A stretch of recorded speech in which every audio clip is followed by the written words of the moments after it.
এটি ঠিক যে বাংলাদেশের 90.8% মানুষ আদমশুমারি, সর্বশেষ আদমশুমারি অনুযায়ী মুসলমান, বাকি হিন্দু, বৌদ্ধ এবং খ্রিস্টান।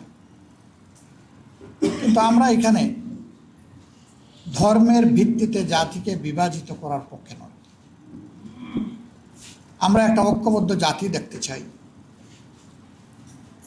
এদেশে আমরা যেমন নিজেরা আল্লাহ তাআলার দরবারে দরখাস্ত করে পয়দা হওয়ার জন্য কোনো উদ্যোগ নেইনি, ঠিক অন্যরাও আল্লাহর ইচ্ছায় এখানে পয়দা হয়েছে। মানুষের সামনে বিভিন্ন ধর্ম মত আছে। আল্লাহ তাআলা বিবেকের শানিত শক্তি দান করেছেন। মানুষ তার বিবেচনা এবং বিবেকের জায়গা থেকে সে ধর্মকে গ্রহণ করবে।